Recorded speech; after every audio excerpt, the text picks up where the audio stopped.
कुरुक्षेत्र के मैदान में माहौल एकदम गर्म है, सेनाएं तैयार खड़ी हैं। पिछले श्लोकों में हमने सुना कैसे दुर्योधन ने द्रोणाचार्य को कुछ बड़े महारथियों के नाम गिनाए थे। हाँ, अपनी और पांडवों की सेना के। बिल्कुल। आज हम गीता के पहले अध्याय के 9वें श्लोक में थोड़ा और गहरे उतरते हैं। यहाँ दुर्योधन अपनी सेना की ताकत और उनके संकल्प के बारे में और बता रहा है। श्लोक है, अन्ये च बहवः शूरा मदर्थे त्यक्त जीविताः नाना शस्त्र प्रहरणाः सर्वे युद्ध विशारदाः। आइए इसका मतलब समझने की कोशिश करते हैं। और भी ऐसे बहुत से शूरवीर हैं जो मेरे लिए अपना जीवन त्यागने को तैयार है। मेरे लिए ये शब्द महत्वपूर्ण है। हाँ, वे सभी अनेक प्रकार के शस्त्र चलाने में माहिर हैं और युद्ध कला में भी अत्यंत निपुण हैं। तो यहाँ एक बात गौर करने वाली है। पहले दुर्योधन ने भीष्म, कर्ण जैसे बड़े जाने पहचाने नाम लिए। अब वो कह रहा है अन्ये च बहवः शूराः। हाँ, यानी और भी बहुत से वीर।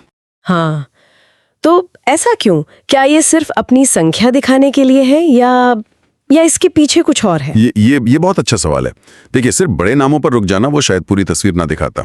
दुर्योधन यहाँ अपनी सेना की विशालता, उसकी गहराई दिखा रहा है। अच्छा, बहा मतलब अनेक, अनगिनत। जैसे कि ये बताना चाह रहा हो कि मेरी शक्ति सिर्फ उन चंद नामों तक ही सीमित नहीं है, बहुत हैं। लेकिन इससे भी ज्यादा जो ध्यान खींचता है वो है मदर थे त्यक्ति जीविता। हाँ, मेरे लिए जीवन त्यागने को तैयार। बिल्कुल, ये सिर्फ गिनती नहीं है, ये उनके समर्पण, उनकी लॉयल्टी का लेवल बता रहा है। मेरे लिए ये शब्द वाकई बहुत वजन रखता है। ये जो निष्ठा है, ये किसी ऊंचे आदर्श या कहें के धर्म के लिए नहीं है। नहीं, ये तो सीधे सीधे दुर्योधन के लिए है। तो क्या इस तरह का जो पर्सनल समर्पण होता है, क्या वो हमेशा एक अच्छी ताकत होती है? यहीं पर बात थोड़ी पेचीदा हो जाती है। त्यक्त जीविता मतलब जिन्होंने जीवन का मोह छोड़ दिया है। ये असाधारण निष्ठा है, इसमें कोई शक नहीं। हाँ, ये तो है। जब कोई किसी के लिए जान देने को तैयार हो तो ये उसकी ताकत तो दिखाता ही है। लेकिन जब ये समर्पण मेरे लिए यानी एक व्यक्ति की इच्छाओं और महत्वाकांक्षा के लिए हो तो ये बहुत खतरनाक भी हो सकता है। अच्छा, कैसे? ये हमें सोचने पर मजबूर करता है कि भाई ये जो लॉयल्टी है इसका सोर्स क्या है? क्या ये सोच समझकर विवेक से पैदा हुई है या सिर्फ एक इमोशनल अटैचमेंट है?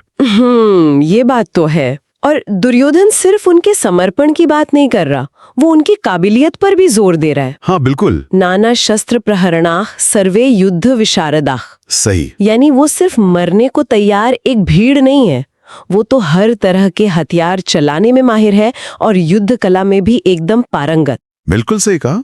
और यही कॉम्बिनेशन मतलब एक तरफ असीम समर्पण और दूसरी तरफ बेहतरीन युद्ध कौशल, यही दुर्योधन के आत्मविश्वास का, उसके कॉन्फिडेंस का बेस है। अच्छा, नाना शस्त्र प्रहराणा का मतलब है कि उनके पास वैरायटी है, डाइवर्सिटी है। वो अलग अलग तरह के शस्त्रों से लैस हैं, किसी भी सिचुएशन के लिए तैयार। और युद्ध विशारदा बताता है कि उन्हें सिर्फ हथियार रखना नहीं आता, उन्हें इस्तेमाल करना भी आता है। वो एक्सपीरियंस्ड हैं, ट्रेन्ड वॉरियर्स हैं। तो एक तरफ तो ये जबरदस्त लॉयल्टी और दूसरी तरफ इतना कमाल का स्किल, सुनने में तो ये किसी भी सेना के लिए अजय होने जैसा लगता है। पर क्या यही पूरी कहानी है? यही वो बारीक सी लाइन है जिसे समझना जरूरी है। देखिए, स्किल और समर्पण ये अपने आप में न्यूट्रल गुण है। अच्छा, मतलब इनकी कीमत इस बात पर निर्भर करती है कि इनका इस्तेमाल किस लिए हो रहा है, किस उद्देश्य के लिए। अगर दिशा गलत हो, मकसद अधर्म का हो, तो यही कमाल की काबिलियत और यही गहरी निष्ठा वो महाविनाश का कारण बन जाती है। ओह, दुर्योधन इन वीरों की शक्ति का बखान तो कर रहा है गर्व से, लेकिन वो शायद ये नहीं देख पा रहा कि ये शक्ति जा किस तरफ रही है। एक तरह का कह सकते हैं अंधापन है, अपनी ताकत के नशे में उद्देश्य सही हैं या गलत ये नजरअंदाज कर देना। तो ये श्लोक सिर्फ दुर्योधन की सेना का डिस्क्रिप्शन नहीं है, बल्कि एक तरह की चेतावनी भी है। हाँ, कह सकते हैं कि सबसे ऊंचा कौशल और अटूट समर्पण भी अगर गलत हाथों में हो या गलत मकसद के लिए हो तो वो कितने विनाशकारी हो सकते हैं। इसका आज की जिंदगी में क्या महत्व हो सकता है? बहुत बहुत गहरा महत्व है।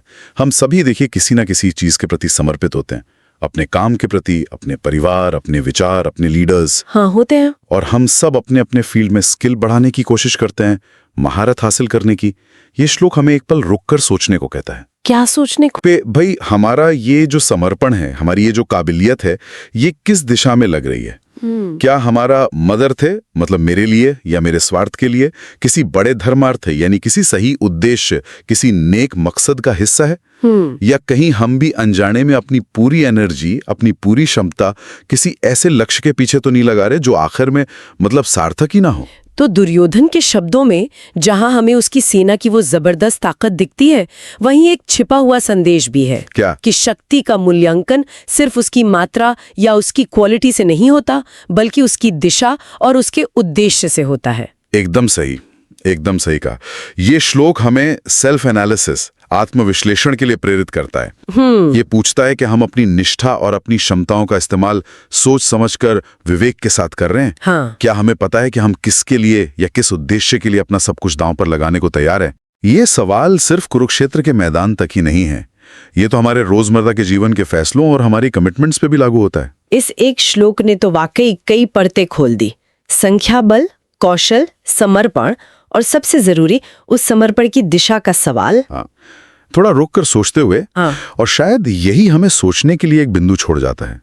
हमारे जीवन में वो कौन सी शक्ति है, वो कौन सा उद्देश्य है जिसके लिए हम त्यक्त जीविता होने को, मतलब अपना सब कुछ देने को तैयार हैं। क्या हमने उस शक्ति, उस उद्देश्य की सच्चाई और उसकी सार्थकता को कभी परखा है? इस सवाल का जवाब खोजना शायद हमारे जीवन की दिशा तय करने में बहुत मददगार हो सकता है।